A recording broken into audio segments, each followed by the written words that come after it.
Bom, vamos lá. O artigo aprovado de número 43 tem como título Processos Inovativos da Agricultura Urbana de Singapura como ferramenta de segurança alimentar e redução nos níveis de emissão de CO2 na atmosfera. Tem como autor eu, Leandro Pessoa de Lucena, e a professora Fernando Mariano Massuia. Em resumo, esse trabalho foi fruto de investigação de meu pós-doutorado realizado em Singapura, a fim de analisar os modernos modelos de agricultura urbana existentes naquele país. O propósito foi apreciar o que esses modelos tendem a contribuir para a redução significativa de emissão de CO2 na natureza. Para tanto, a metodologia aplicada foi analisar o consumo dos singapurianos naquilo que representa o consumo de frutas, legumes e verduras, dado a relativa produção interna e aquilo que eles importam. Teve como resultado a apreciação onde se avaliou que o desenvolvimento da agricultura urbana tem propiciado a médio e longo prazo a expectativa de redução de emissão de CO2 na natureza.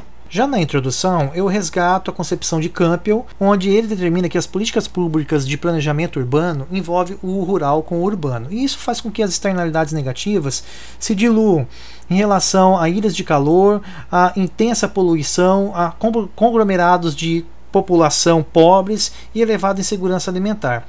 A problemática da pesquisa ela trata também sobre essa concepção sobre dois pensadores clássicos da economia. O primeiro, Thomas Malthus, que dimensionava que a população, ao crescer, cresceria em forma geométrica, né, em detrimento dos alimentos, que cresceria em termos de progressão aritmética, ou seja, um não daria conta do outro. Em relação à concepção de David Ricardo, ele dimensionava que, ao crescimento da população, os alimentos seriam empurrados para fronteiras cada vez mais longínquas, fazendo com que os custos de produção se elevassem em relação que as terras mais distantes eram menos férteis. Deveria haver correção do solo, bem como o deslocamento dos alimentos de maneira mais longe para os grandes centros urbanos, né, encareceria em termos de logística do processo produtivo.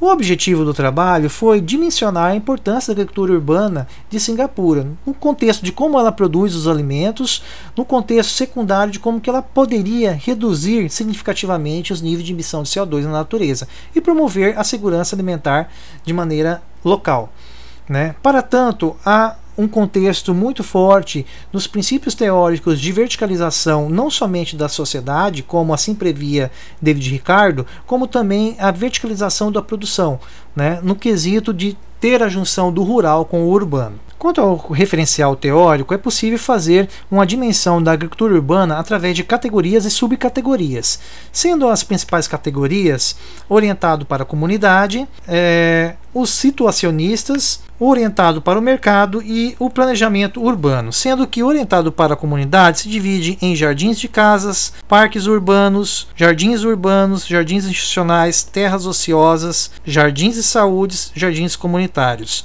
Os situacionistas é aquilo que nós dimensionamos como agricultura familiar, são os agentes locais atuantes. Já o orientado para o mercado é aquela tecnologia da agricultura urbana que está mais enfática nos países desenvolvidos, que é conhecido como fazendas verticais, hortas gourmets automatizadas, né, e algumas fazendas urbanas comerciais como fazendas indoors. O planejamento urbano ele se envolve no contexto também da agricultura urbana conhecido como paisagismo, né? Então ele também tem esse propósito dentro do segmento da agricultura urbana.